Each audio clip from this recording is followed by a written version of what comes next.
First of all, I want to thank you all for joining us this evening. My name is Andrew Beckwith. I am the president of Massachusetts Family Institute. We are the local associate for Focus on the Family here in the Commonwealth. I'm also the father of 4 school-age children, ages 4 to 16. Now, when it comes to educating our children, my wife has private school, homeschool, and this fall, Lord willing, even dual enrollment at a local college for our oldest. In fact, I'm broadcasting from our homeschool room here. My goal this evening is that you will all come away with a better understanding of options are available to you here in Massachusetts for educating your child. Now at MFI, we come from the perspective that there is no one-size-fits-all solution for every family when it comes to education. And my wife and I, for example, have always said we're taking things 1 year at a time, one child at a time. But it is our fundamental belief that parents should be empowered to make those education decisions that they believe are in the best interests of their child and of their family as a whole. So, in light of that, we have historically worked to defend the rights of parents to direct the education of their children. And one of the areas we've seen increasing cause for concern is children being exposed to really graphic, hypersexualized content, often at a very young age, in their public schools, typically under the guise of comprehensive sex ed. And we've been working with parents for years to let them know that they have a right to opt their children out of these types of classes and to petition their school administrators and school committees to put a stop to some of the worst of these materials. That's why I've been hearing a lot from us and from Mike in particular, if you're on his text line, about the sex ed mandate legislation, which would effectively take control over sex ed away and require every school in the Commonwealth to teach the most outrageous versions of comprehensive. We'll hear from Mary Ellen Siegler, who launched Massachusetts Informed Parents, talk about the great work she's doing educating and equipping parents on this hot button issue. However, ultimately, the authority of parents over the education of their own children in Massachusetts public schools only goes so far. In fact, when it comes to objections to certain curricula, the rights of parents often run into a brick wall. That's because, unfortunately, in 2007, there was a federal court in Boston that ruled against 2 families who were objecting to sexualized content that was being taught to their kindergarten-aged children. The court said that if parents aren't comfortable with what the public schools are exposing their children to, quote, they may send their children to a private school that does not conflict with their religious beliefs. They may also educate their children at home. That's what we'll be talking about this evening. Now, to be clear, this 2007 case did not create those rights to private schooling and homeschooling, but it left no doubt that parents in Massachusetts are forced to give up a great deal of authority over their child's education when they use the public school system. Now, fast forward to 2020, and virtually every parent in the country has had no choice but to educate their child at home this past spring. As of last week, it looks as if many public schools in Massachusetts will be restarting with a hybrid model of some in-person schooling. Public schools are subject to the COVID reopening guidance from the State Department of Elementary and Secondary Education. It's the Massachusetts Ed Department, or DESE. They're also subject to the demands of the teachers' unions. And those 2 entities don't always see eye to eye. And each public school district is being tasked with coming up with their own reopening plan. So that means that in addition to the concerns of what is being taught in some public schools, parents are now faced with a great deal of uncertainty about how and when their child's classes will even be in person at all. So for parents who are keeping their kids in the public school system, we at MFI will continue to support your rights as parents in every way we can, from the State House to the schoolhouse. But again, the focus tonight is for parents who are interested in exploring other options. I just checked on the state website, and there are over 300 private schools in Massachusetts serving about 70,000 students. And are not required to follow that Mass Ed Department guidance on reopening or answer to the teachers' unions, which gives them a great deal of flexibility. And you hear from many private school headmasters and teachers tonight about how they're going to approach reopening. Now, prior to COVID, there was only 8,000 children in Massachusetts who were being homeschooled. And we know there may be some dramatic changes in these numbers in the weeks and months ahead as everyone adjusts to the new normal. So I'm delighted to introduce you to so many of my great friends and colleagues who are working really harder than ever right now to provide excellent choices in education for you and your children here in the Bay State. A moment ago, I want to start off with Mary Ellen Siegler. She's a homeschool mom, an educator. She's becoming a public policy expert in the areas of education, particularly on sex ed. And she launched a new Facebook group called Massachusetts Informed Parents, which has really had explosive growth over the past several months and does a fantastic job of equipping parents on how to navigate some of the challenges in the public schools. So she's going to touch on those two things, homeschooling and navigating some of the challenges in the public school. Mary Ellen, take it away. So much, Andrew, and it's such a pleasure to be here with all of you tonight. I'm so glad that so many people from across the Bay State and even from other states are logging in for this information-packed evening. So as Andrew said, I have been doing quite a bit of research and work on the comprehensive sexuality education issue and the curriculum that's being taught in our schools. So I just want to kind of walk you through what comprehensive sexuality education is, CSE for short, just so that everybody knows exactly what it is that we're talking about.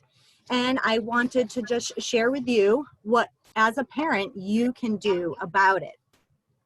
So CSE does not refer to sex education programs in general, but rather it refers to a specific form of graphic sexuality education. It aggressively promotes abortion and sexual freedom, high-risk sexual behaviors, and it encourages even the youngest of children to experiment sexually. It's designed to change the gender and sexual norms of society. The American College of Pediatrics has actually spoken out against CSE, expressing their concerns for the harms that it brings to children. CSE proponents claim that it delays sexual debut in minors and that it decreases unhealthy risk-taking behaviors. But the research hasn't borne this out. Out of 60 school-based CSE studies examined, no evidence of continued effectiveness at reducing teen pregnancy or instance of sexually transmitted infections among youth was found. It didn't even achieve its additional targeted outcomes of delaying sexual activity in teens. It had an 88% failure rate in delaying sexual debut, and it also had a 94% failure rate for reducing unprotected sex for teens. So we certainly can do better by our children when it comes to sex ed. And interesting enough, the Ascend, let me just see, can everybody still see me? Okay, I thought maybe I timed out for a minute. Interestingly enough, Ascend, an organization who really promotes a healthy model of sex education, sexual risk avoidance education, they say that nearly 1 in 4 teens say that CSE classes make them feel pressured to engage in sexual activity, not the other way around. So just some really alarming and concerning content that is being presented to our children under the guise of comprehensive education. So parents just really need to be aware of that. But in addition to all of the inappropriate content being taught through CSE curricula in our schools, is this push now toward promoting transgender ideology. It's being promoted in our schools through various different means, through safe schools programs, through storybooks in the classroom, through social transition parties. Also within the comprehensive sexuality education, it's also being promoted through books in the library. So it's coming in a lot of different ways. And research is showing now that it's becoming a social contagion. So if a teen in their peer group comes out as transgender, an average of 3.5 other teens in that same peer group will also begin identifying as the opposite sex of their biological gender. So we do see an alarming rate, an increase in transgender ideology, and this is really concerning because as this is being promoted and it's becoming and being promoted in our schools and becoming social contagion, our young people are being put on this path of using puberty blockers and using cross-sex hormones, and then eventually are being set up for body mutilating surgeries. These are all things that you cannot recover from physically. So just some really alarming trends. And some of the organizations here in Massachusetts who are promoting the transgender ideology.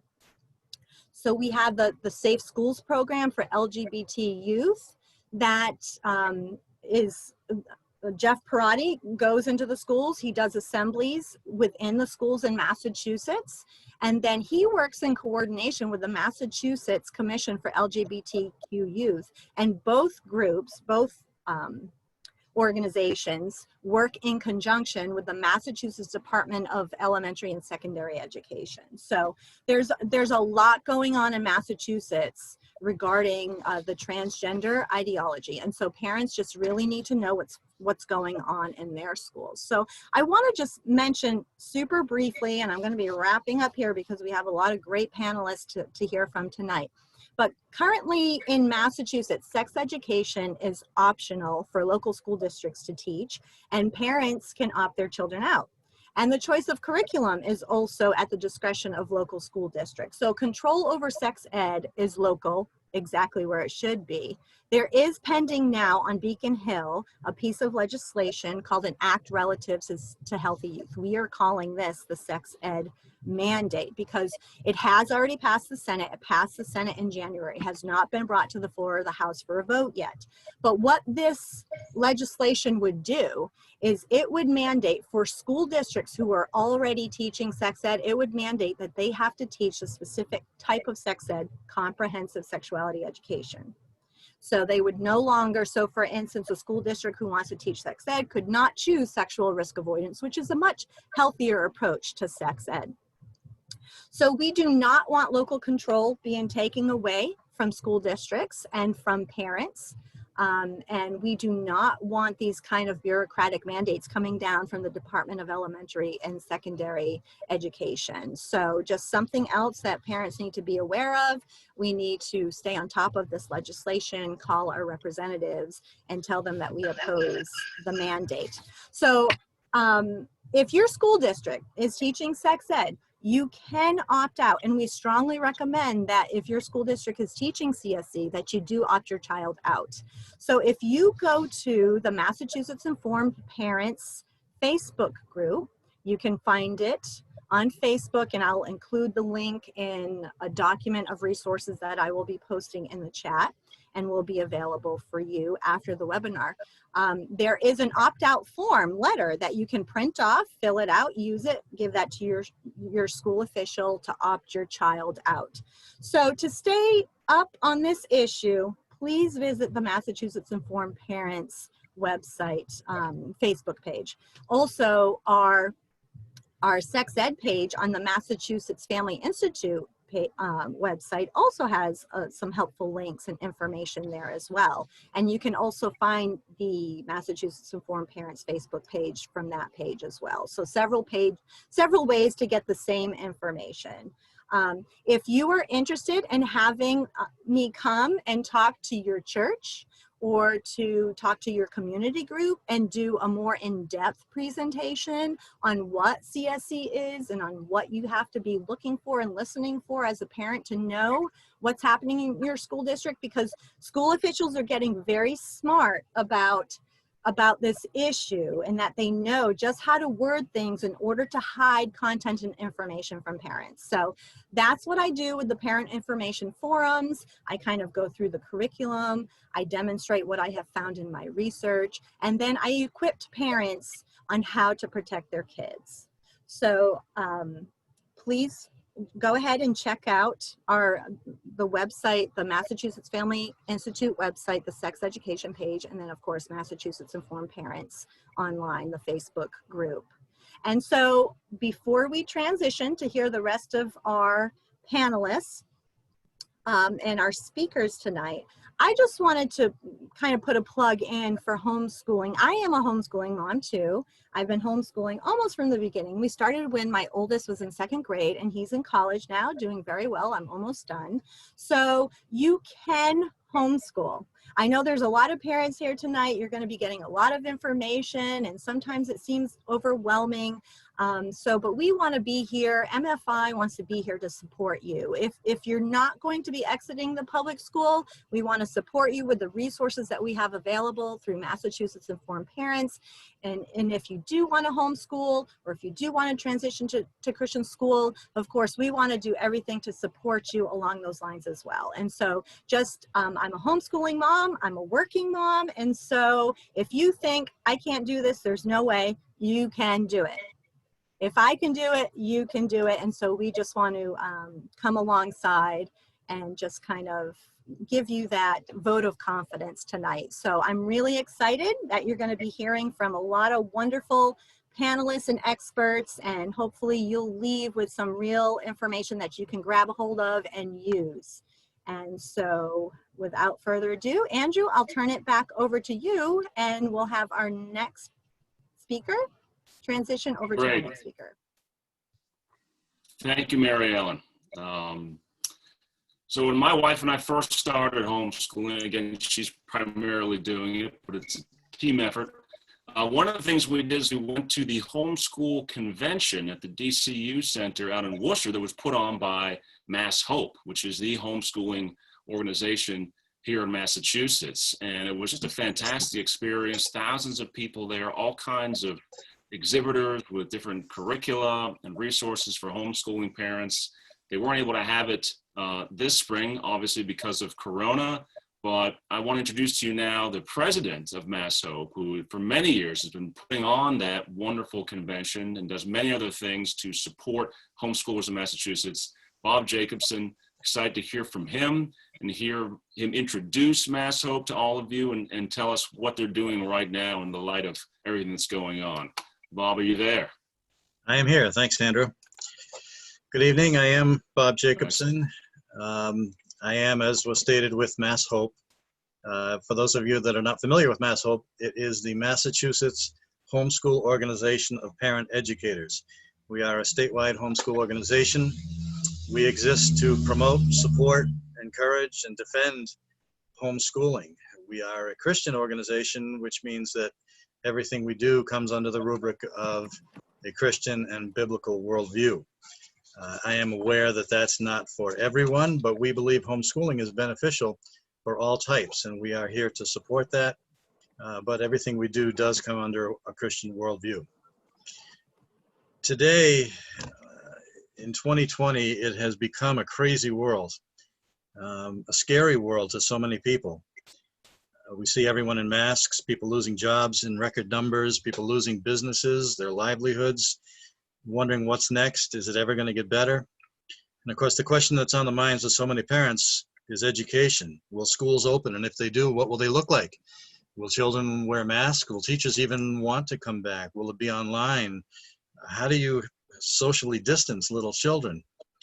For us in homeschooling, this does not affect us so much because we are not going back to school. We're not sending our children back to school. And I'm here to encourage you that you don't have to either. Now, some of you are here interested, perhaps for the first time, in finding out about homeschooling because of the situation. Perhaps you knew someone who homeschooled and you thought that was an intriguing idea and you'd like to know more about it. Some of you probably never thought you could consider such a thing, but because of the situation, you feel forced to check it out. Some of you are horrified at the idea and never would have considered it if this had not happened. But I'm here to encourage all of you at whatever stage that homeschooling works and you can do it. Now, in our brief time here tonight, I'm not going to have time to go into nuts and bolts of how to get started and the nitty-gritty of daily homeschooling routine, but I'm going to briefly go through first 3 questions that we can probably dispense with pretty quickly to ease your mind in some areas, and then cover briefly a couple of areas that I want to talk about.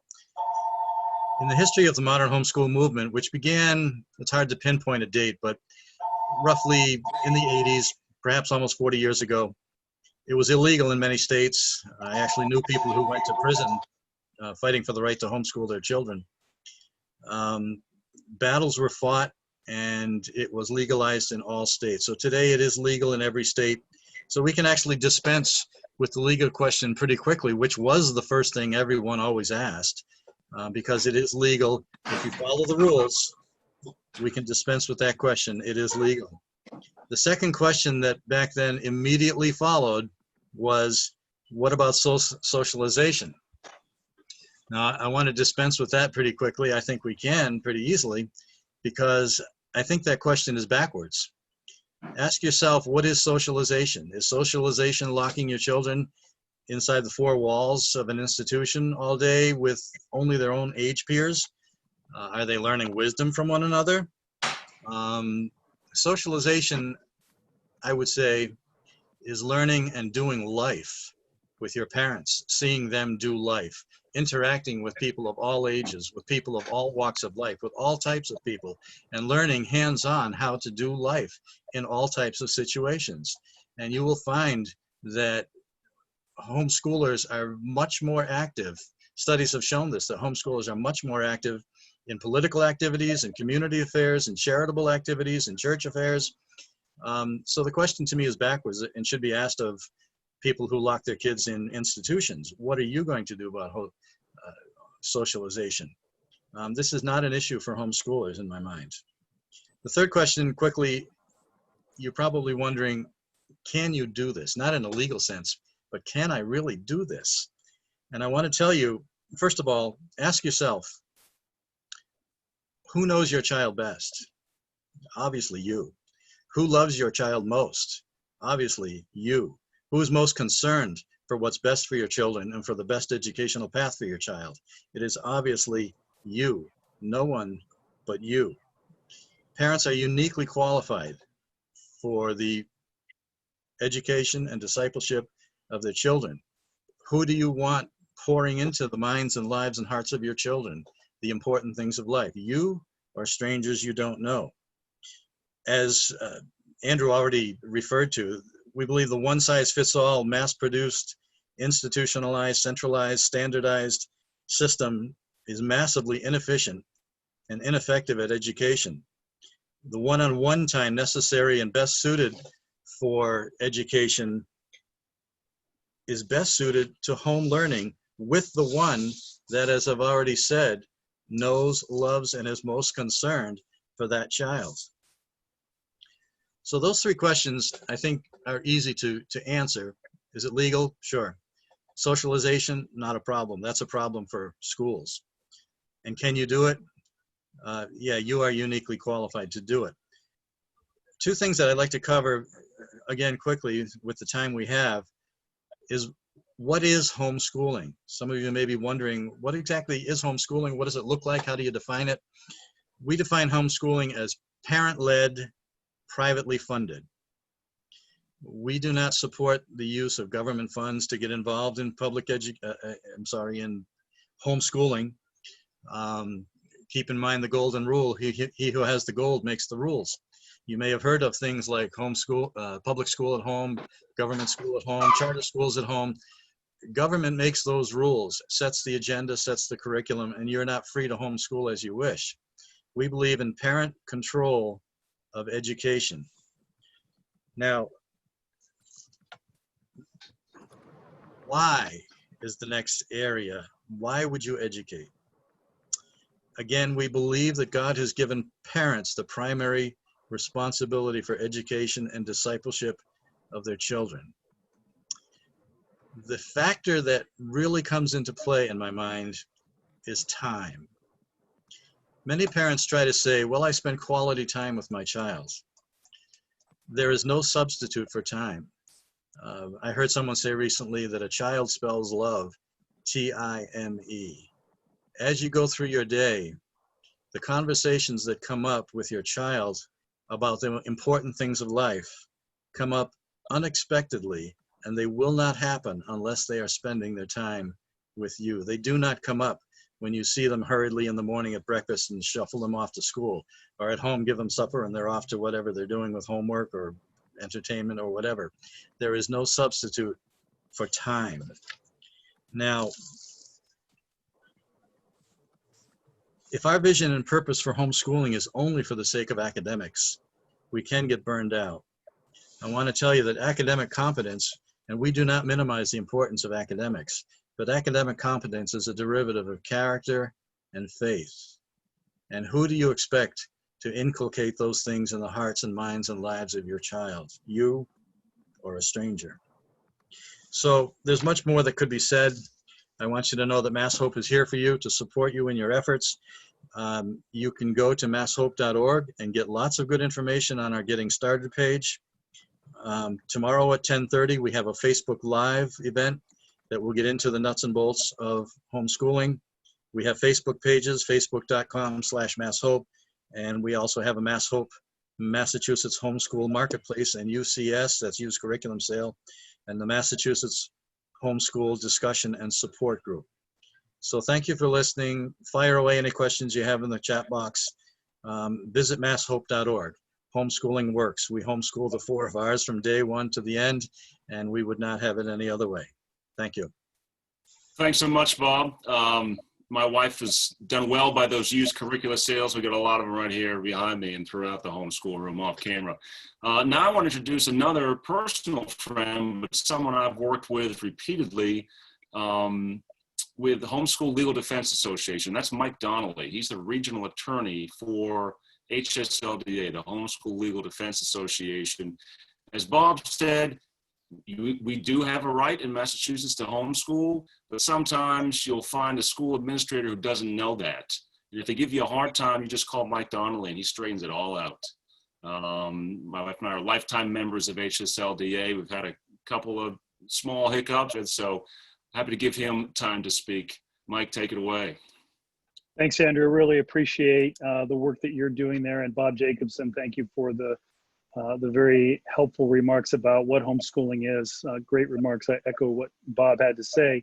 What I'll talk about very briefly, since there are so many people who are going to be speaking, is just how you can get started homeschooling in Massachusetts.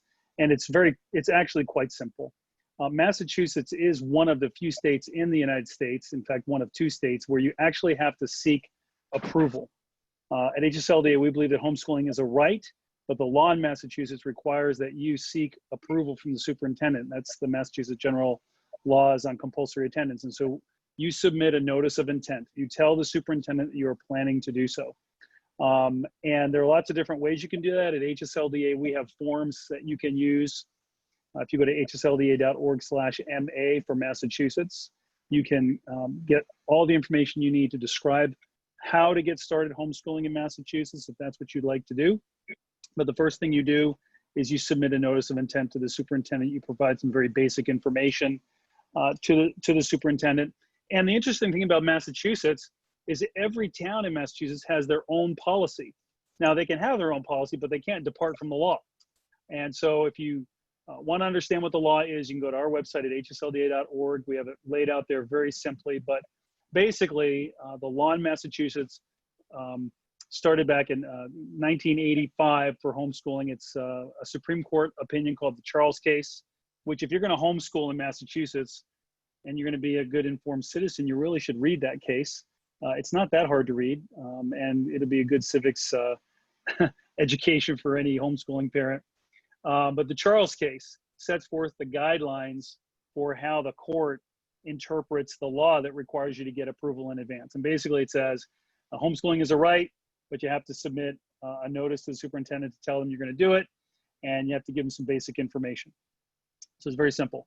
But because there are 300 plus school districts in Massachusetts, and because, as Andrew pointed out, not all superintendents or school officials or school committees or staff members understand how the law works, or even that you can do it. Most of them do understand that you can homeschool. We got 2.5 million homeschool kids in the United States, and that actually, I keep saying that, but that's actually not true. I think we're at about 3 or 4 million now, maybe 5 on our way up to 10, because when you look at the polls and the numbers of people who are opting for homeschooling, it's absolutely skyrocketing. People are not comfortable with the reopening guidelines that the schools are issuing. They don't want their kids wearing masks or being sprayed with sanitizer, or having to do half of their classes in Zoom, or social distancing and that kind of thing. And so people are really opting to homeschool. And we're seeing that homeschooling increasing dramatically everywhere, all over the country, and not just in our country, but all over the world. People are not comfortable with what the schools are going to be doing. So that may be why you're here. At any rate, I'll wrap it up with that. I'm sure there'll be questions, but our website is hslda.org. We exist to advocate for families individually who are having trouble with school districts. We provide the resources you need, both educational consultants as well as legal staff, to answer your questions, to help make sure that you are complying with the law, that your family's protected, and that if anybody bothers you, you know you've got somebody in your corner to back you up. That's what we're here for, and we also make sure that the Massachusetts legislature and courts keep their hands off homeschooling. So that's what we're all about. You can join HSLDA at hslda.org. Andrew, thank you for being a lifetime member. And if you want to join HSLDA, you just go to hslda.org, click on join, and we welcome you. Thank you so much. Thanks again for coming on, Mike. And again, two of the things my wife and I first did when we started homeschooling is we went to that Mass Hope convention to find curriculum and other resources, and we joined HSLDA, so we didn't have to worry about defending our rights. They were going to be there to walk us through it. The third thing we did, very important, is my wife decided she wasn't going to do it alone. She found a homeschooling co-op of other parents who are homeschooling their kids. We met once a week. It's something we're still doing to kind of help educate our kids together and have some of that positive socialization. But really, there are a lot of options when you're home doing it all on your own, which I know can be very overwhelming and intimidating when you're new. And so I'm delighted to introduce that woman that helped us join a homeschool co-op and has led it for many years and really made it fun, but also highly effective, as her first is now graduated and ours are well on their way through high school. So Heather Cummings, who ran the Classical Conversations Co-op in Burlington, Mass, is going to just share with you a little bit about her work and experience. Thank you, Andrew. It is an honor to be able to talk to you, and I'm so thankful for MFI and HSLDA and all the people that, as I've been homeschooling for 13 years, I feel like are alongside me. It does make me feel like I'm not alone, so I'm so thankful for that. I've been homeschooling for 13 years. I kind of stumbled upon it. I didn't ever plan on doing this with my life, but here I am 13 years later. My oldest just graduated.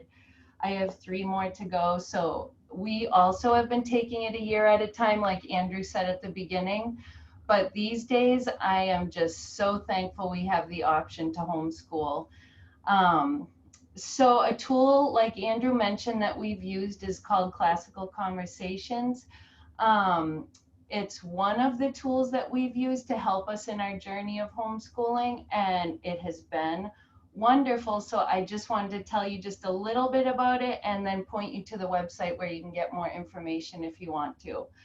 CC is a classical Christian community. So Christian in that the motto is to know God and make him known. And through every subject that we teach and learn at CC, God is at the center, and we dig into everything, thinking of him and how science and all the different subjects point to him.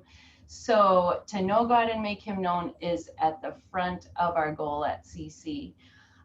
It's classical in that it uses the classical method of learning and teaching. We meet once a week, and the curriculum provides a framework that you can fill in more at home. And then it's a community in that we meet once a week, like I said, and that you get to know other homeschooling families who are in the same boat, and you're not by yourself, which is very comforting on some of the days that you do feel like yourself, or like you're by yourself, and that you can't do it because, like Mary Ellen said, and like someone else mentioned, you can do it, but there are definitely going to be days that you feel like you can't do it. So having a community is just a lifesaver. So that's another thing that CC provides and has provided for our family over the years. So you can find out more about CC by looking at the website. You can request a catalog to find out more about it. And yeah, that's all. It's a tool that you can use to help you feel more equipped on your homeschool journey. So thank you. Thanks so much for sharing with us, Heather. If you get a chance, if you could put the Classical Conversations website in the chat, help people find that. That's been a good option for us and hopefully be helpful to the parents as well. As Mike Donnelly mentioned, the sort of preeminent case in Massachusetts on homeschooling, the Charles case, I believe it was in that case where they essentially said that homeschooling is treated like private schooling, that there's a right to do that. At least that's how I remember the case. So I said, all right, fine. Then if our homeschool is a private school, we're going to call it Beckwith Academy. So we did. We made T-shirts and the seal and the whole bit. That's kind of how we've approached that. So now we're going to segue from the homeschooling option to some of the schools that we have here in Massachusetts.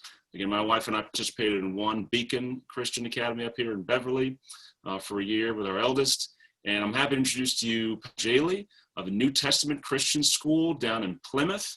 In all his free time, he's also kind of spearheading the 400th anniversary of the Pilgrims coming to Massachusetts. But he also, for many years, has been working there with the New Testament. You're going to share with us how they're navigating reopening amidst COVID, to what extent they're going to apply the guidelines, again, that don't necessarily apply to private schools. Private schools don't have to follow the State Department of Education guidelines, but we're going to hear about some of the flexibility that these private Christian schools have in reopening this fall and their mission overall.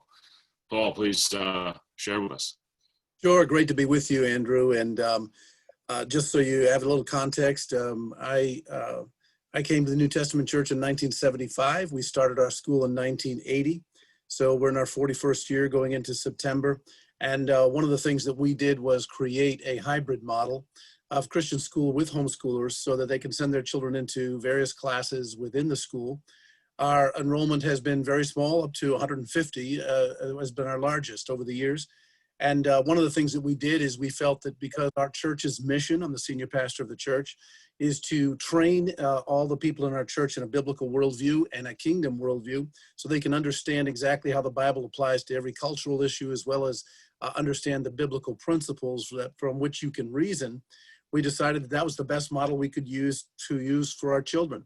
So why not train our children in the same things we're training everyone in the church? And so the church became the homeschool, so to speak, co-op, and parents could opt to, over the years, send their children either way. So with this idea that we're using a biblical model for teaching and learning, that's been my life work in applying the Bible to every area of life and specifically to the academic disciplines.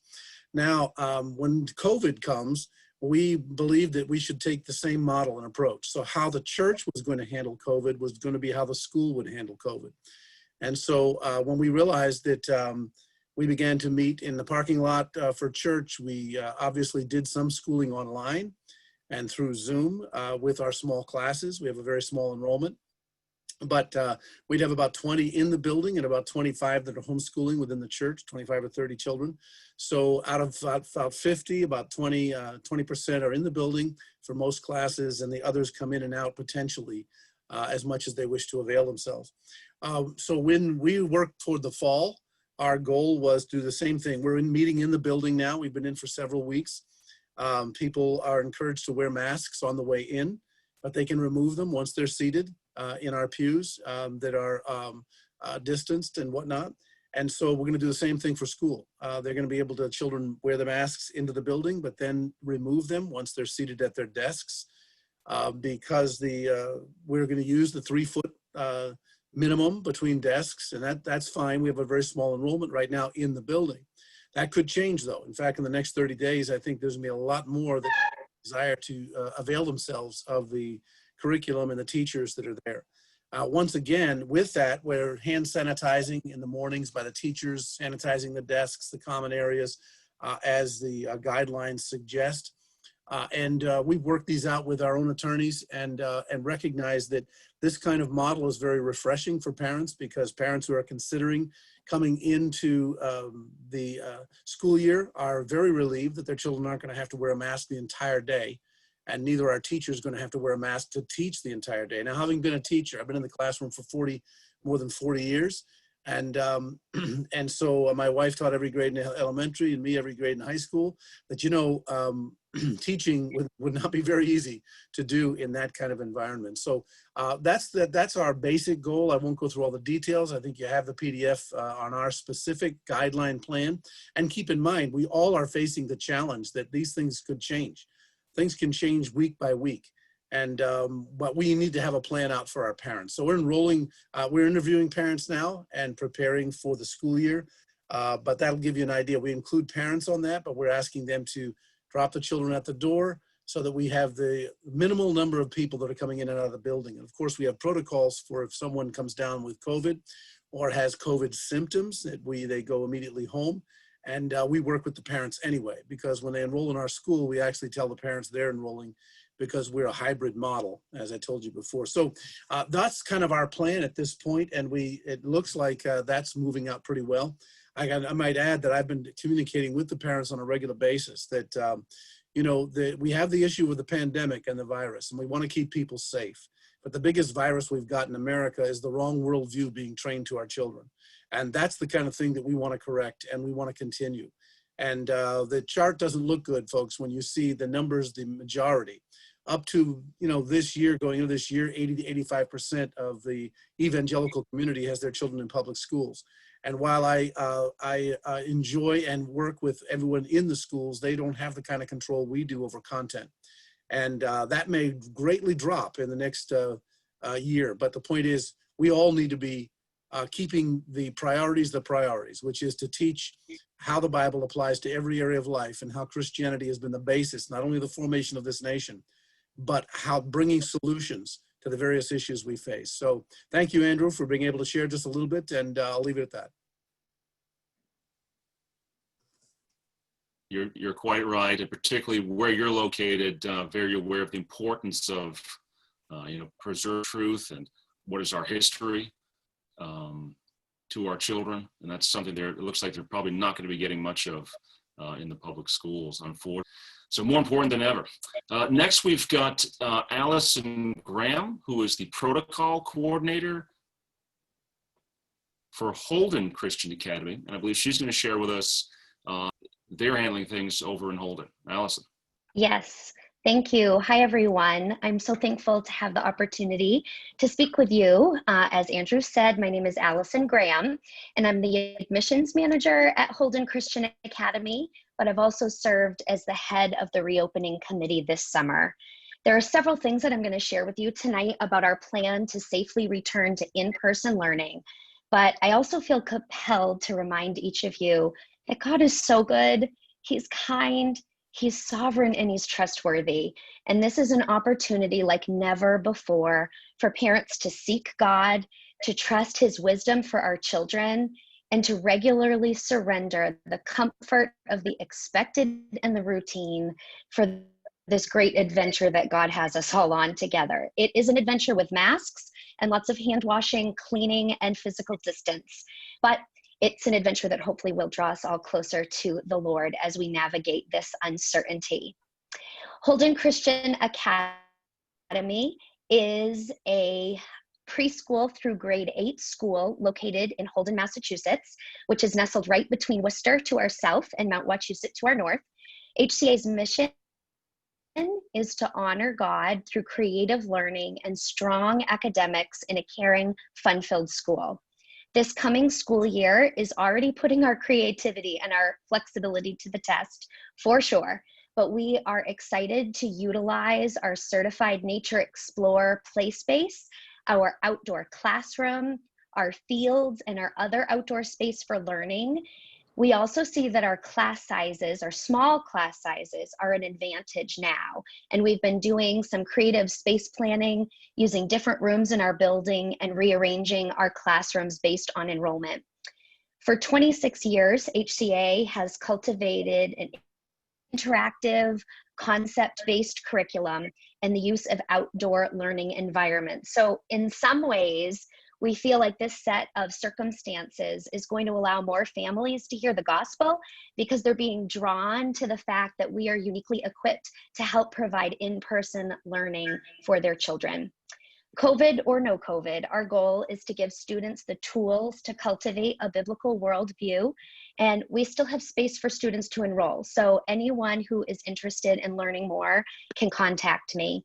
So that was the overview of HCA, but let's dive into the details. So our COVID protocols have been implemented in order to open our school in a way that honors God, that keeps our students and staff safe, and also obeys state authorities to the best of our ability. It is clear that it's not one single action, but a combination of actions that minimizes risk, that mitigates the virus's transmission, and that helps create a safe environment. So as a Christian school, we believe in-person learning is vitally important to the quality of our students' academic learning, as well as plays an important role in supporting their social emotional needs, which is why we are doing everything we know how to do as a school to bring students safely back on campus Monday through Friday. The combination of wearing masks, diligent hand washing, physical distancing of 3 to 6 feet, increased cleaning, and staying home when you have any COVID-19 symptoms is crucial for our school's safe reopening plan. So here's a snapshot of how we see it playing out at HCA. Students and parents will be greeted by a staff member and verbally surveyed for any COVID symptoms before they get out of their car to ensure that no symptomatic students come to school that day. The Department of Elementary and Secondary Ed doesn't recommend taking students' temperatures upon arrival, but we will rely on parents to self-screen their children every morning. Students will wash their hands with soap and water when they arrive and at several other intervals throughout the day. We've installed touchless hand sanitizing stations throughout the school. Masks are required for staff and students in grade 2 and above when they can't be safely distanced at least 6 feet apart from one another. Masks are strongly encouraged for preschool, kindergarten, and first graders. And if they do wear them, it will allow those younger learners to get physically closer to one another in the classrooms. We're working really hard to arrange our classrooms where students' desks can be 6 feet apart so they won't have to wear their masks at their desk. In classrooms where that's not possible, frequent mask breaks will occur. And as I said earlier, we also have an abundant outdoor learning space at our campus, which we are planning to use to the fullest extent possible. When our students are passing through the halls or in common spaces or situations where they can't be 6 feet apart, they will be required to wear a mask. And because little ones aren't required to wear a mask in the classroom, we're going to do our best to distance them 3 feet apart on their rugs and learning centers and places like that, like the sandbox. Additionally, we've got increased cleaning protocols to include frequent disinfecting of high-touch surfaces, as well as daily sanitization of classroom. So if a student becomes sick with any COVID symptoms during the day, they will be sent home, and they may only return once they've had a negative COVID test. If a family chooses not to test, the student may return after they've self-isolated for 14 days and remain symptom-free. Similarly, if a staff or a student tests positive, they must remain out for a minimum of 10 days. Having been fever-free for 3 days without medicine. If this happens in a school setting, students who are in the same cohort or grouping would need to remain out of school and be tested for the virus before returning, or of course, wait the 14 days if they choose not to test. During that 10-day closure, remote learning will be offered to our students, and we use the Google Classroom platform. We are certainly praying that we don't have a positive case in one of our cohorts, but our teachers are preparing for effective strategies for remote learning in those situations. So although there's so much more that I could share, I know I'm probably over my time limit, so I'll stop there, but please don't hesitate to ask me specific questions in the chat. Thanks, Andrew. Great site of your school there in the chat, so folks can check that out. And both you and Dr. Jaley mentioned children being 3 feet apart, which is half the distance of the 6 feet that a lot of us have kind of become accustomed to. But that's, I don't know if you're taking that right from the DESE guidance, but that's where I saw it, that 3 feet distance. So that's good that we can, there's a little more flexibility. And I was also happy to see that Department DESE guidance, that studies are showing that children not only aren't as affected, praise God, by this disease, but they also don't seem to spread it as much as others. Right. So that's really encouraging. And hopefully as we learn more about this, we'll be given more flexibility with our schools. When I first started with MFI, I think the first event to ever my predecessor, Chris Mino, speak at was a Truth Project training seminar at Community Christian Academy up in Lowell, in their auditorium. I'm not sure if you were there, Jen, or not that time, but I want to introduce to you now Jennifer Najem, who runs Community Christian Academy in Lowell. I've spoken there several times, spoken to their students. It's a great place, and would love to hear how you are navigating things up there in Lowell, Jen. Yes, thank you so much for this opportunity. I'm glad to be here and share with you all. As Andrew mentioned, our school is in Lowell, Massachusetts, and we're in a city, and so we do definitely want to take things seriously and pay attention to what's happening with the virus. We have been blessed to be a Christian school for 29 years, and we are going to be celebrating our 30th anniversary next year. So as you can imagine, there was some concern. Are we going to reopen? Are we not? But we just really feel like this is a time for the Christian community to have their faith rise up more than ever. And just like the previous two principals have shared, we are taking things very seriously and reading the research from the CDC, very encouraged by what they are studying and coming out with, saying that young children don't seem to be transmitting this virus as easily.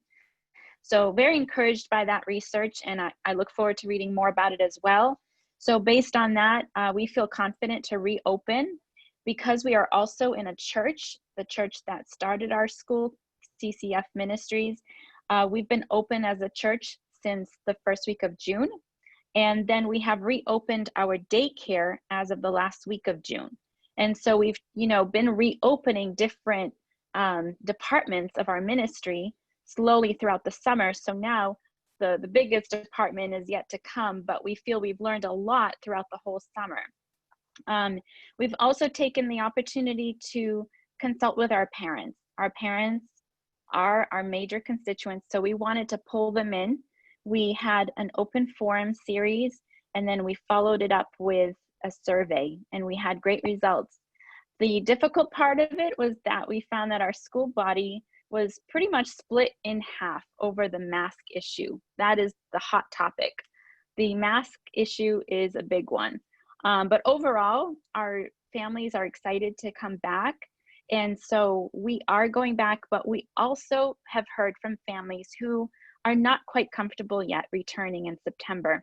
So we prayed about this and felt the need to offer both in-person and remote learning at the same time.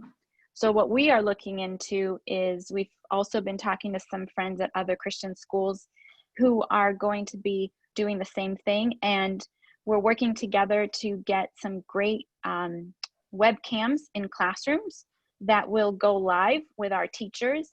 So the teachers, while they're in class with their actual students in the room, will also be live with students at home for anyone who decides to take that option. It may not be a lot of students, but at least for the benefit of those who do feel more comfortable at home right now, we want to offer that for the first term of the school year, and then see how it goes. And at the end of that first term, reassess and see if there's a need to continue, or we are hoping that those families will be ready to return after they see that things have gone smoothly and safely at the school. The other thing that we are excited about, and although it doesn't come without a sacrifice, is that we will be hiring a school nurse for the first time ever. And so we will be hiring a registered nurse who is going to come, and we're arranging a room in our building as a nurse's station with its own side entrance to the building. And that will just help, boost that sense of safety for our families, knowing that there is a registered nurse on campus with us.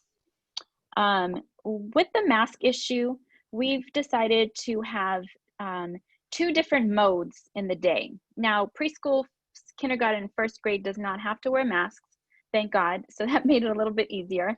But for second grade and up, we decided to have 2 different modes. We're calling them interactive mode and independent mode. So while teachers and students are in interactive mode, doing group work, having discussions, anytime they're a little bit closer together or speaking out loud, they will wear their masks. But then when there's time in the class for independent seat work, they will be able to remove their masks. And we feel that that will be an even time during each period during the day. And for the most part, we have about 6 periods in the day. So there'll be a great balance of time without masks and then time where you have to wear your masks. So we felt that this was a good balance to address the concerns of families and the fact that our families were almost still in half on this issue. So far, we're hearing good feedback on that decision. We are going to take temps of students for the first week of school, even though it's not a requirement, but that will help us have a starting point. And all the very similar things to what the previous speakers shared are all the different procedures we will be putting in place as well to help keep students and staff safe. But we're excited about what's to come. And again, like I said at the very beginning, this is a faith journey, and this is a time for all of us to rise up in our faith. And something we really focused on as a school last year is innovation. And that was before anything COVID related happened. So when this all started and we had to move to remote learning, it really put our spirit of innovation to the test. And our faculty and staff just did a wonderful job. We're looking forward to being even more innovative in the days to come. So again, we're Community Christian Academy in Lowell, Massachusetts. Anyone out there that might live in the area, we hope you'll check us out. God bless.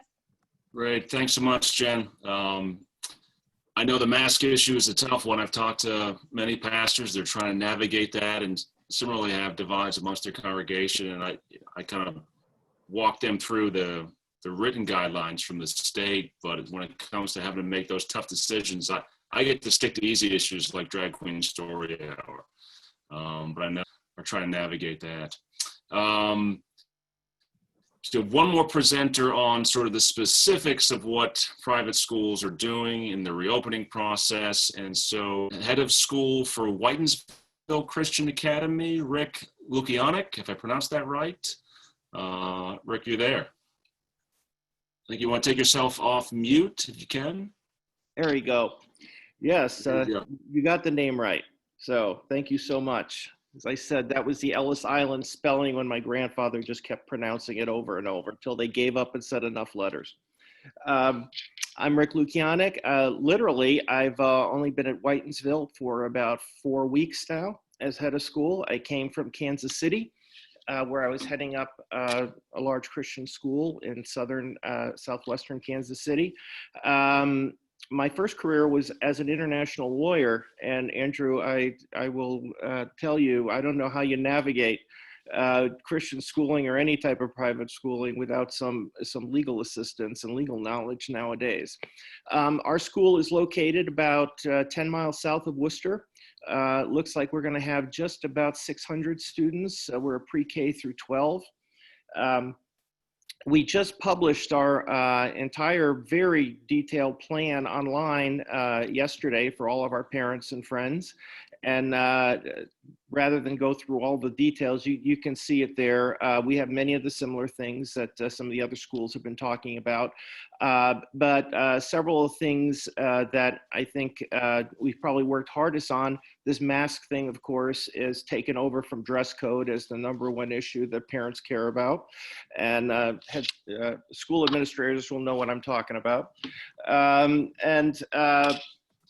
With a larger school, we decided that we would do everything we could to open the school year both on time and to do a 5-day-a-week school. So that is what we're going to do. We're going to open on August 25th with full-day school. We're requiring masks from 2nd grade on. The key will be being able to set up opportunities, especially for our younger kids, to take the masks off and to do lots of activities. We have a very large outdoor program, and so they will be outdoors as much as we can get them. We even just bought tents to set up outside so that our music students can sing and play their instruments and do all of those things that are very difficult to do in school right now. We were able to just open a very large theater and athletic complex, and so that's going to allow us to have more of a lecture hall opportunity with some of our high school classes where kids will be able to be spaced a little farther apart but still be in the same classroom. With all 3 schools inside our one, albeit large building, we are going to try and separate the kids as much as we can. We're going to do all the cleaning protocols everybody's talking about. We're going to have everybody dropped off at different times with staggered times. We're going to be, we have our own nurse, and now we've developed an isolation area as well, in addition to our normal nursing area, which will be for anybody who becomes symptomatic whatsoever to be isolated as quickly as they can. But one of the great things, and one of the really important things that's been mentioned before, is our mission doesn't change at all here. We are about putting a Christian worldview into the students' way of looking at life. We are about helping them and their faith to actually change the decisions they make in their lives. We're about, even one of the most important things, our homeschooling friends have a model of parents being involved in their kids' lives very much, and we wholly believe in that. We have a stool, we talk about a 3-legged stool homeschool church, and all of those working together.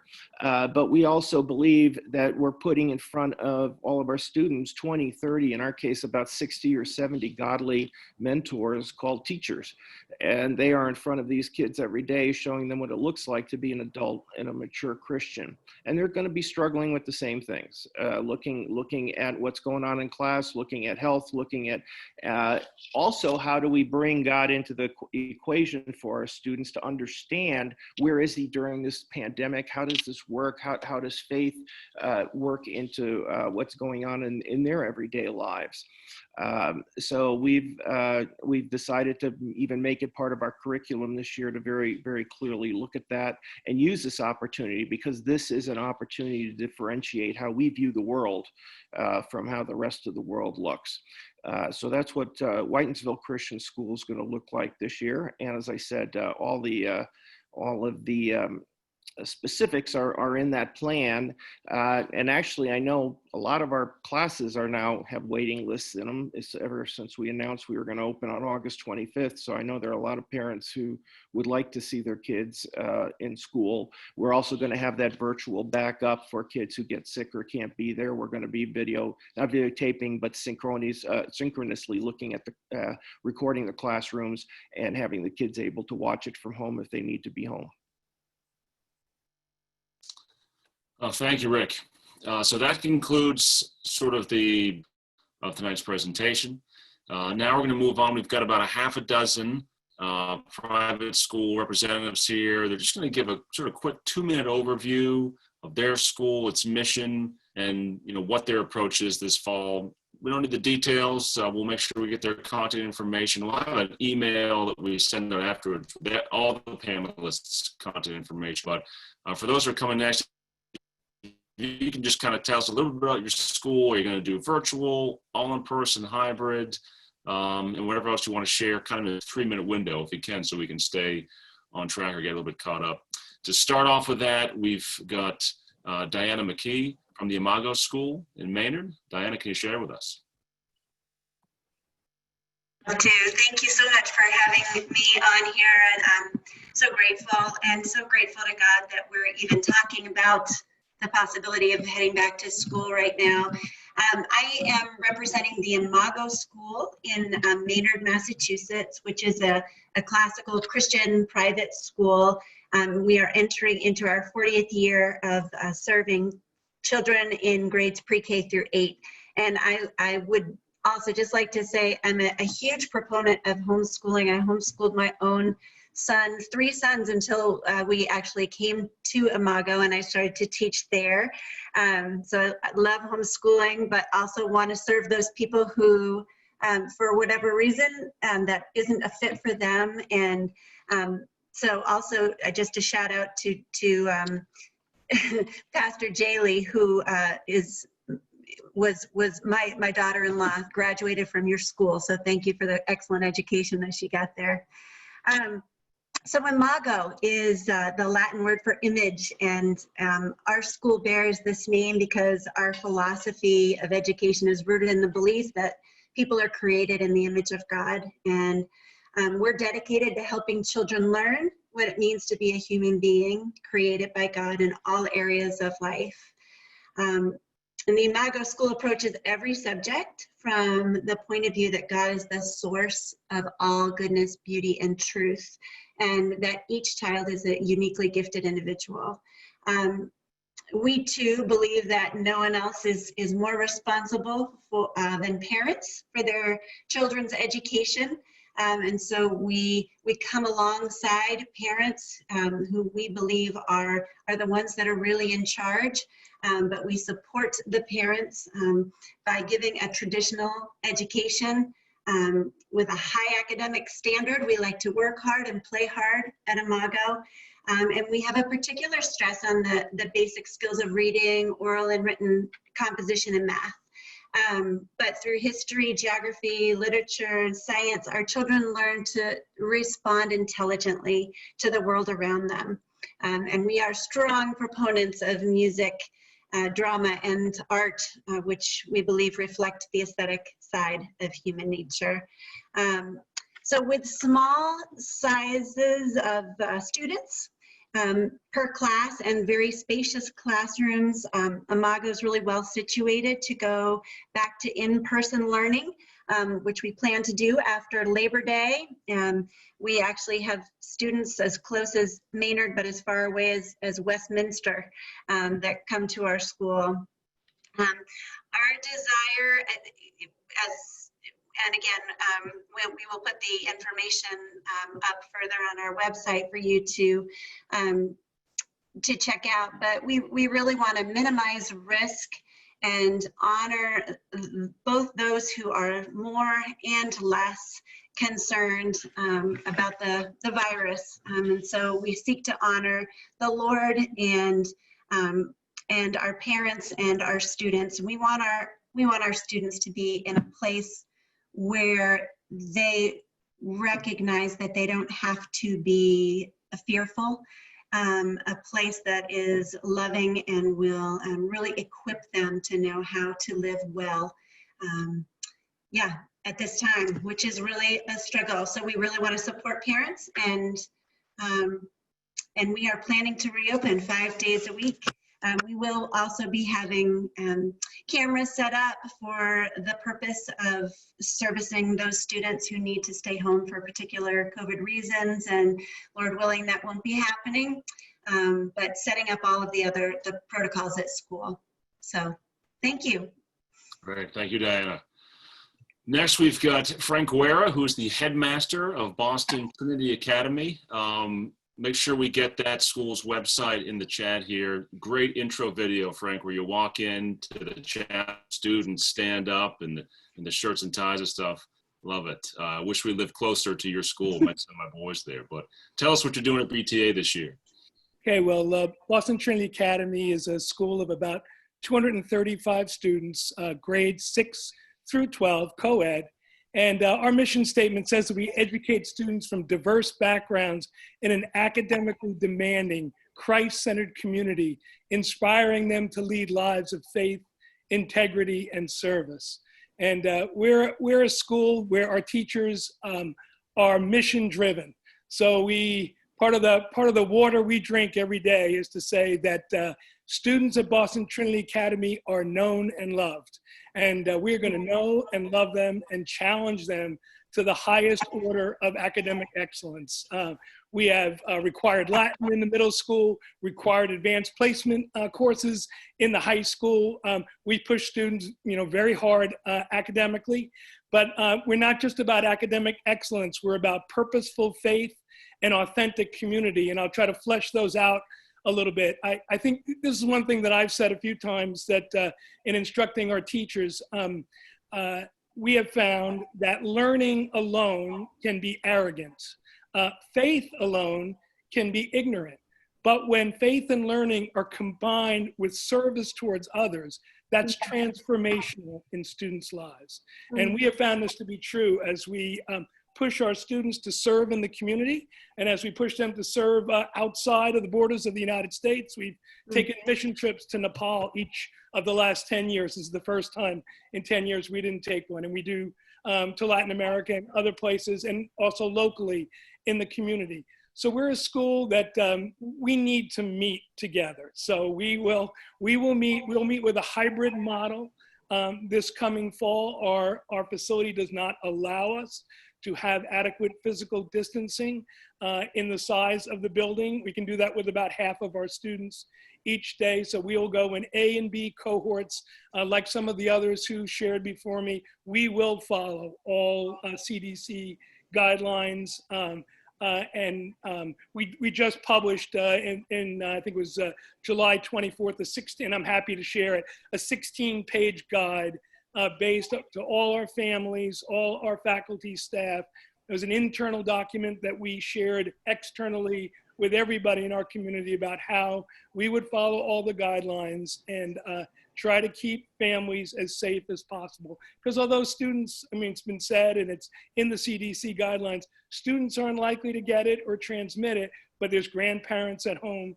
So we're a school that I should just say this, that we're really predicated on God's justice. And we really are diverse. We're about 50% white and Asian, and about 50% Black, Latino, and multiracial. And 70% of our students receive financial aid to be able to go to this school. So we have a lot of people that live in extended families, sometimes with 3 generations living in the same house. And so we will follow all the guidelines as strictly as we possibly can, and again, adhere to that. So I think that's my 3 minutes. Is probably up, Andrew, so I better stop there. Thanks, Frank. Good. Next, we have Holly Robichaud from Fellowship Christian Academy in Methuen. Please share with us, Holly. I'm familiar with your school, so tell us, is it K through 8? What's the breakdown? We are a K4 through 12th grade school. Great. And what are your plans for this fall? We are planning to open up safely every day, 5 days a week. And we do have a plan in place. Fellowship Christian Academy is a K4 through 12th grade school in Methuen. We have been faithfully educating students since 1979. We believe that learning doesn't just happen in the classroom, but through extracurricular activities, special events, team building experiences. Our graduates are well prepared for whatever God has for him or her in the future, whether that is education, military, missionary service, or entering into the workforce. FCA offers small class sizes, and we have students from about 17 different communities in both Massachusetts and New Hampshire. 20 local assemblies are represented in our student body and faculty. It is our sincere desire to work together with parents, providing quality biblical Christian education for all children. While a strong and challenging academic program remains our high priority, the goal of our staff is to see every student come to know, love, and serve the Lord Jesus Christ. Each member of Fellowship Christian Academy staff is dedicated to serving the Lord. The result of this dedication is a safe, God-honoring atmosphere that promotes learning and Christian growth. We are convinced that when each student graduates from Fellowship Christian Academy, he or she is ready for the next phase of life, whether enrolling in Christian college or secular university, or even starting a career. Every graduate will leave with a solid spiritual and academic foundation, upon which he or she will be able to build a life that honors our Savior. The mission at Fellowship Christian Academy is to provide an educational environment that will help every student become a mature believer in Christ and a responsible, productive member of society. FCA not only helps prepare students for college, but gives them the biblical foundation needed to establish their testimony for Jesus Christ in our world. Our academic and spiritual training begins in our kindergarten for 4-year-old classroom and continues all the way through senior year. Our personal staff goal is to help students succeed not only in classroom, but also in their walk with the Lord. We believe it's the duty of every educator to strive to develop the students' God-given abilities so that they will be further used for His glory. We at FCA also exist to assist parents and guardians with this responsibility and come alongside families to help our students become what the Lord has for them. It's our sincere desire to work with parents and families providing a quality biblical Christian education for every student. Fellowship Christian Academy will be meeting physically in our building for this upcoming school year. We're able to do so because of our large building size and small class sizes. We want all of the families to feel confident that their children will be not only receiving a first-rate education, but their health will not be compromised in any way. Great. Thanks so much, Holly. Appreciate that. Thank you. Next, we have Pastor Kevin Hanlon from Calvary Christian Academy in Rockland. Pastor Hanlon, are you there? Yes. Can you hear me? I can hear you. Great. Okay. Thank you, Andrew. I appreciate this opportunity. As Andrew mentioned, my name is Kevin Hanlon. I'm the headmaster of Calvary Chapel Academy, as well as one of the pastors of Calvary Chapel Boston, which is the church that our school functions under as a ministry. We have a pre-K through 12th grade school. Typically, our enrollment is anywhere from 120 to 130 students each year. Our goal here at Calvary Chapel Academy is to really prepare our students both academically and spiritually for whatever it is that the Lord has really called them for. So we have a great school. We just graduated this past Friday night, our 11th graduating class. We've been in existence for 16 years. Our students here have been accepted into over 70 different colleges and universities. And we really just try to educate the whole child. We really, one of the unique things about our school, I know each school has a different calling. One of the unique things about our school is we really feel called to disciple children coming from Christian families. So we do require that our students that attend Calvary Chapel, that they're coming from born-again families, that they're involved in a local church. So it does add a distinction to our school. And we just, again, we're thrilled with the opportunity that the Lord has given us here. And in particular, at this time of year, especially as we're looking at COVID and items related to it, we have a 73,000 square foot building. So our plan for this upcoming year is for a full reopening on our standard Wednesday before Labor Day, which would be September 2nd. We believe at this point that we can space every desk within the building at least 6 feet apart due to our average class size of 10. So we just are really blessed in that way. A lot of the protocols that people have mentioned tonight in relation to distancing, extra cleaning, we haven't mentioned, but just air filtration through the building, increasing that. It's interesting, I really can relate to all the speakers. The mask issue, everyone is wondering about masks. What do we do with masks? Well, again, the fact that we are going to require masks from 2nd grade and above. They will be used at some point during the day, but not for the entirety of the day, especially when we feel like we can socially distance our students within the classroom. We are going to utilize areas outside of our building.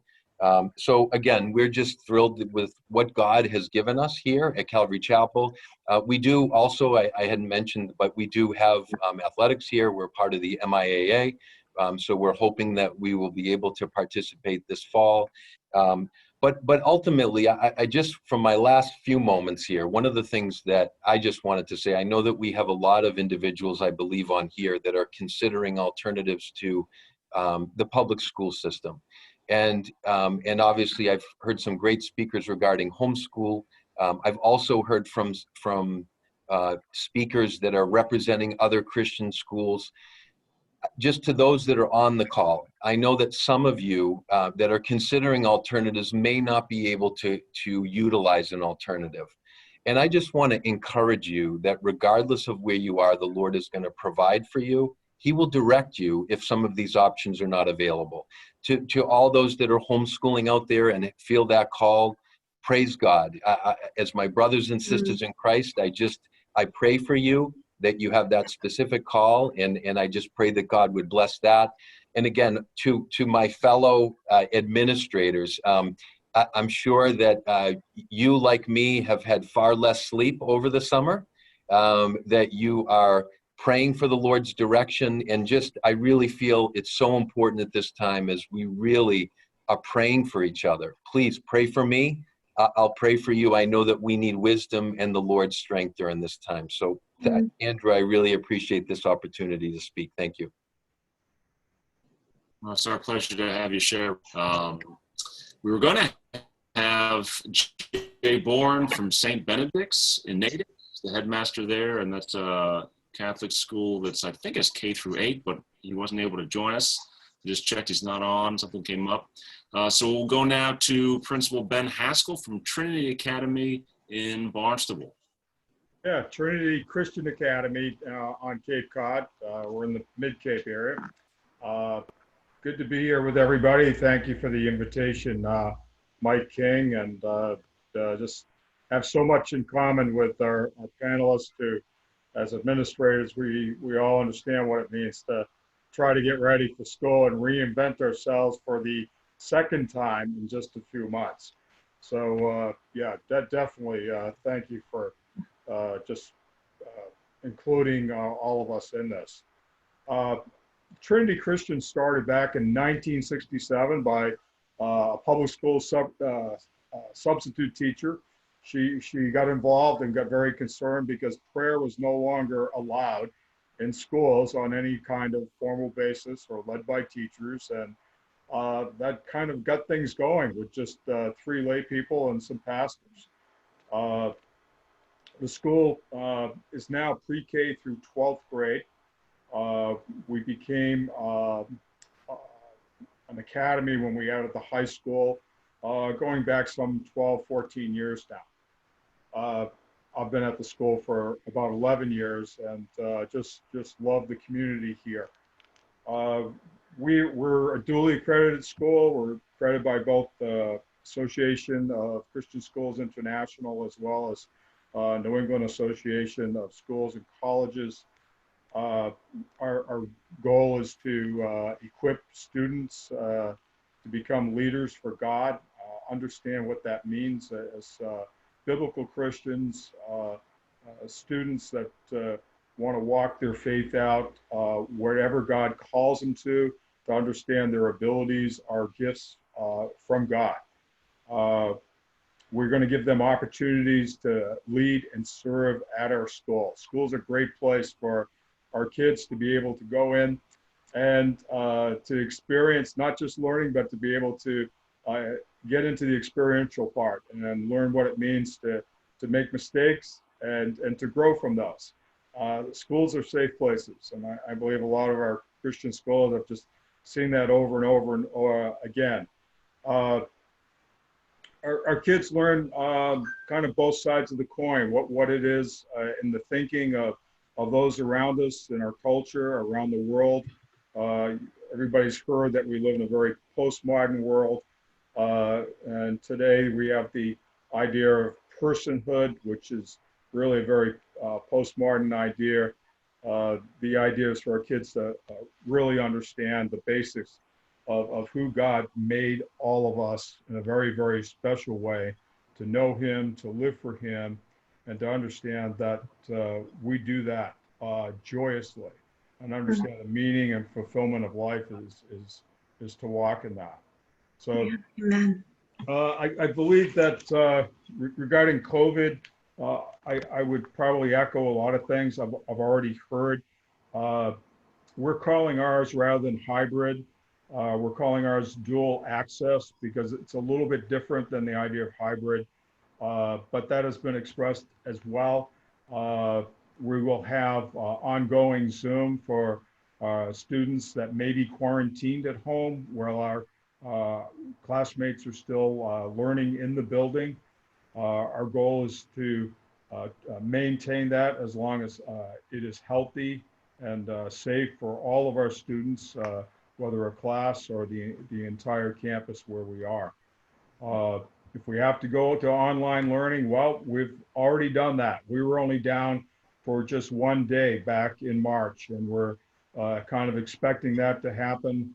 Our kids, particularly 7 through 12, continued to receive grades, carried on their schedule. I was very proud of them and their teachers because the workload, and I would probably say some stress as well, both went up considerably. But was very proud of our teachers to execute the curriculum to the point that we still had finals even in the beginning of the year. Our goal is to try to keep all the seats in our classroom so that they are 6 feet apart. This is in hope that we can have lots of mass breaks and accommodate that.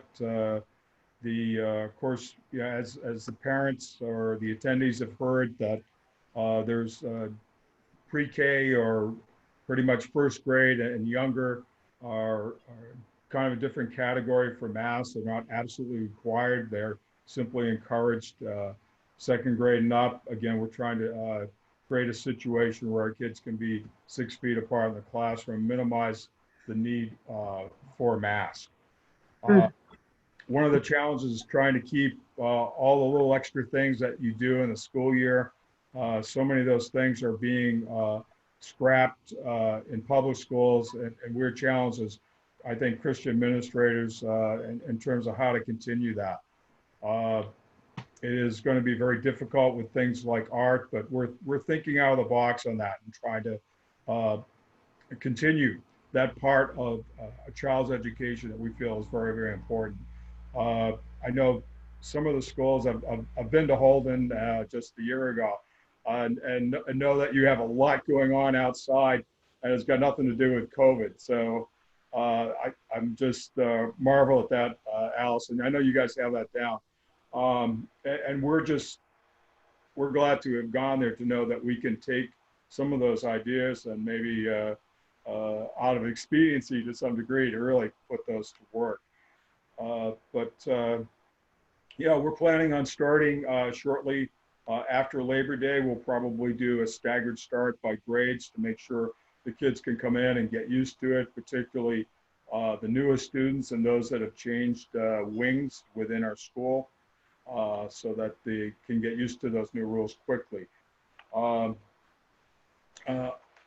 than that, I won't elaborate anymore on COVID and just say that schools here are great places for kids to understand who Jesus Christ really is. That's really what life really is all about. We've got a world making so much noise and trying to tell us otherwise, but our kids need to understand the practicality that we have answers, and that our way of thinking that we're called to as believers in Christ is something that we can impart to our children, and they are our heritage. So encourage everybody in that, encourage attendees, look into our school. Our kids need to be as strong in their faith as ever and understand how that relates to this culture that we're in. God bless. All right, thank you, Ben. Well, we've got 4 presenters left. And so first of all, I just want to make sure everyone, if you're not speaking, if you can make sure you're on mute, so your computer doesn't pick up extraneous sound. Second, if you can kind of keep your time again at 2 or 3 minutes for those of you who are left, because I want to leave some Q&A, although we do have a lot of good question and answer back and forth in the chat. We'll have some more time for that at the end. So next, we're going to pivot to, again, more sort of parent-centric. Diane Davis, Wallage, who I believe is going to be sharing with us about some of the resources she has for parents who are educating their children. Thank you, Andrew. Good evening. Today, I am Dr. Diane Davis, Dean of Education and Academic Dean of Aletheia Christian College. Mr. Hoskell said the school started where he was with a small number of parents and a school teacher. What has happened in America is that we now have a need for small schools in churches. So when I was working on my doctoral dissertation, I was doing research. God led me to do research on the one-room school. So I did that research of a woman out here in Idaho, and then I decided that that was a good way to learn. So I started a one-room school here in Aletheia, and I have an experience where one boy was in my classroom. He was in 8th grade, and he had come to me from public school, and he looked at me as I was teaching on analog clocks to 2nd grade, and he stopped working on his work, and he looked up and he started to go. And by the end of that day, he said, "Thank you for not embarrassing me, because I didn't know anything about analog clocks before you presented that today." So I began to realize that the one-room school is a way that we can restore and bring back the education that our presidents were under. And it is possible to do this in a church, a small church, with only a parent, a teacher, 2 parents, a pastor. We want to encourage you to be involved in the one-room school method. We are at Aletheia Christian College. The narrative of Christian education shifted in our country from being the heart and soul of liberty to being a fringe movement of educators. We want to make an impact by educating parents, and we want to have an impact by educating you, homeschoolers who would like to start a one-room school in your church. Please get on our website, theoneroomschoolmethod.com. I thank you, Andrew, for this opportunity to speak, and I hope to hear from you. I think you're giving my address, or I'll put it on. Thank you. Yes, wonderful, Diane. Yeah, please put your website in the chat there, and that'll be on the resource that we send out, or that's available on our website. And both my father and my mother-in-law spent time in one-room schoolhouses when they were growing up. And I'm hearing now in the news that a lot of parents are exploring this idea of education pods, where families, 4 or 5 families, work together to kind of navigate things on their school and private schools. And I think so many private schools start that way, with a handful of parents, oftentimes in conjunction with the church. So there's a real ministry opportunity there for the church, and that's what we're going to talk about through presenters. It's sort of that model where the church is really an umbrella entity over a sort of fledgling school organization. That history, I believe, is what we're talking about. First with Dr. Adam Rondo from Viewpoint Christian Academy down in Southbridge. I see you there, Adam. Go ahead. Thank you. Not only for the opportunity to be a part of this, but also for the endeavor itself that encourages Christian education. My wife and I have 4 children that we are committed to providing exclusively a Christian education for, and that includes our children with autism. I've been heavily involved in Christian education in Massachusetts, as well as the New England and New York region for the past 2 decades, because I believe that the Bible equates discipleship with education, and the discipleship of the generation is vital. I serve as the director of Viewpoint Christian Academy, which this year will be a remote, full-service homeschool academy. Families enrolled will receive curriculum, training, support, professional record-keeping, etc. The pillars of our educational philosophy are, number 1, that we are biblical, individualized, and mastery-based. I'd encourage you to check out our website, viewpointchristian.org, for more details, but biblical is so important because we believe that the child's relationship with Jesus is the most important thing. Everything else is secondary. And we're also a Christian education program with options. Our costs are listed on our website. We provide high quality at an affordable rate. We're able to do this because of the dedication of our staff and the passion that they share for Christian education. We utilize curriculum that match our educational philosophy. Specifically, we use Alpha Omega's Ignitia, ACE's PACES, because those are self-instructional curriculums that fit our individualized and mastery-based model. Finally, let me say that I've also had the privilege of, throughout the years, mentoring other Christian schools in the northeastern U.S., and I would welcome the opportunity to consult with you, no cost, if your church is looking to launch an educational endeavor. If there's anything I can do to help, I would love to be able to do that. I am also a founding member of Global Christian Educators Association, and I'd encourage you to take advantage of some of the opportunities that this ministry also provides to churches, Christian schools, and homeschools around the country. And again, I appreciate this opportunity so very much. Happy to have you, Adam. Thank you. And again, make sure you've got your website there, and that'll be sent out in the follow-up email. Next, we've got Pastor Dave Tarian with the Academy of Higher Learning in Swansea. Where are you, Pastor? There you are, Pastor Dave. Take it away. Yes. I'm the pastor of New Hope Christian Church in Swansea. I don't run the school. I have a very bright administrator, Loretta Monahan. She's actually going to run the school. I'm her helper. And I want to thank Adam. You've been a great help to her, and he's right. He does offer a lot of assistance. And this is our first year. We're starting a school for the very first time, and Adam's been a phenomenal help. And so is MFI. I want to thank you guys for what you're doing. And I know as time goes on, you guys are going to be even more critical defending the schools and the churches. I appreciate that. 3 simple reasons why we're starting a school. We're all on the same page, I think. Homeschoolers, Christian school, we're all thinking the same way. We want to provide consistent in-class learning for the students. We're only 5 minutes out of Rhode Island. I live in Rhode Island. Our church is in Massachusetts, Swansea, Mass. And Rhode Island is very uncertain on what they're going to do with the government school. 50% of our congregation's from Rhode Island, half is from Massachusetts. And it doesn't look like they're going to have in-class learning every day. They really don't know what they're doing. So we want to provide in-class learning every day. We also want to give parents the assurance that they can go to work every day and the kids have a school that they can go to.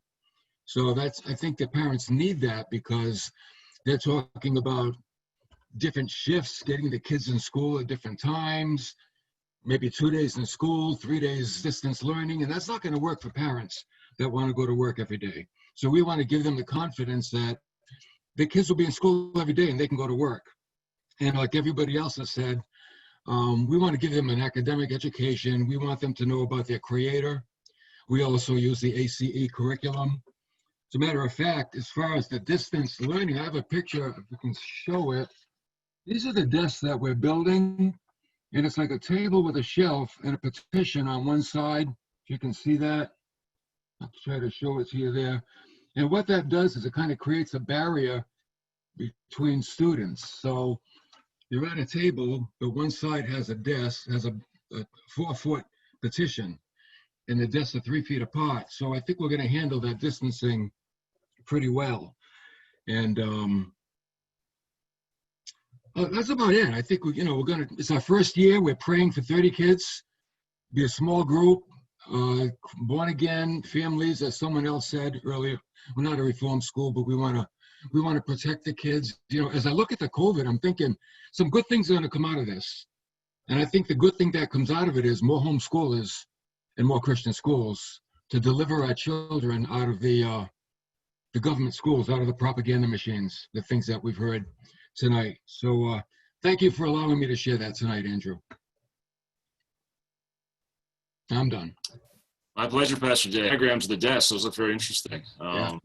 You guys building those yourselves? Or do you have someone else? No, someone in our church is building them. They cost about maybe $50 to build materials. Right. And if anybody's interested, we can send the plans. They're 32 inches long, 24 inches deep, and the panel is 4 feet high. It's very simple. They're very nice. All right, very good. We had one more speaker, Dr. Montel Wilder, but I think he's dropped off. If you're here, go ahead and chime in. But otherwise, that's all enters this evening as far as their presentations. Mary Ellen, if you can jump back in, we've got about 20 minutes left for questions. I know there are a bunch of questions in the chat and the Q&A kind of both going, and you've been doing a great job answering those. Anything you think came up multiple times or would be a good thing to kind of articulate on video to everybody, or any specific questions one of our remaining panelists would be good to answer for everybody? Well, Andrew, it seems that a lot of parents have questions about, I work and I can't devote full time to homeschooling. And so what are the options for me? We can't afford Christian school. So, I would really like to encourage parents. I've posted a couple of times now in the Q&A, in the conversation, a resource that I put together for all of the schools that presented tonight. And there's, some hybrid models that could work for parents that are in that situation. So particularly what Dr. Adam Rondo is doing, there are definitely some options. There's really some affordable online options too that would be very easy for parents to facilitate. Sometimes you can make adjustments in your work schedule. There's just lots of creative options. So I want to encourage parents, if they have specific questions about homeschooling and working at the same time, to please feel free to reach out to me. My email is maryellens@mafamily.org. That's Mary Ellen S. as in Sam at mafamily.org. And I would be happy to point you in the right direction with some options for you and just kind of talk you through that. I also wanted to mention, Andrew, which I failed to when I was discussing CSE, is that we have this wonderful parent resource guide on the transgender issues that's happening in the public schools. And so we do have a link to this document. There's lots of research in here, answers questions, just kind of guides parents on how to navigate this issue with their kids in the school. And not just if your kids are in public schools, but this is an issue that our children are coming against even in other ways. So I homeschool, but my children kind of come up against this issue too in their friend groups, and they work part-time jobs and they come up against it there. And so this is just a really great resource. You can download this from the MFI website. So just go to mafamily.org, and we do have a link to download this. It's also posted in the file section of Massachusetts Informed Parents Facebook group. So you can find that in either place. Good. And I think you're right about parents that, they have to work. Are they going to get some flexibility from their employer? I think they're going to be flexible, because even the public schools, most of them, from what I can tell, are doing 2 days on, 3 days off as far as in person, or three off and 2 on. So hopefully a lot of employers, like your employer, Mary Ellen, MFI, is going to continue to be very flexible on understanding that. Any, Andrew, or anything else that you would like to share? Andrew, yes. Yannick, when I heard the idea or the concept about the financial issues, I know we work very, very hard on putting a lot of money into scholarship and financial aid. There was a little bit of a discussion about that, and that money's not coming from the government. It's coming from our schools, our tuition, private donors, many other people. But boy, do I think this is a great time that we could be working together, especially churches, whether they're starting their own school or helping to fund school, homeschool curriculums, or helping to fund kids or families that may want to go to a private school because that works the best for them. But I know we're committed to finding a way to have every kid who wants to come. I mean, literally, we've had donors step up and say, if they can't pay, we will. And this is really a time for the Christian community, I think, to get together and do that together. Well said. Well said. Andrew, if I could just speak on what Dr. Davis said for a minute. Yep. She mentioned the one-room schoolhouse, and that was the first school. I'm sure she knows, before government schools took over. And any church can do that. Any church with the right curriculum can create a one-room schoolhouse. And that classroom can have kids of different ages, and with the right curriculum, parents can send their children to a school and get a good education, and each child can grow at their own level. So they don't have to subject themselves to the typical government school, but churches can do some research and get the right curriculums, and they can do what Dr. Davis said. I mean, she really, I think she really nailed it tonight. It was great. Thank you, Pastor. And I would also like to say that I'm doing a webinar on public school exit in 2 weeks. So get on public school exit, and it'll be on the nuts and bolts of starting your own one-room school in your church. Thank you. Well, everybody, any longer than necessary. I know it's a Sunday night. Appreciate everyone coming on. There's definitely going to be a lot of sort of experimentation and figuring things out in the months ahead. But, you know, hopefully use that sort of newfound necessary flexibility to maybe find a solution that's better for their families than what they had before. And I appreciate all of you for presenting and giving them some idea of how to do that.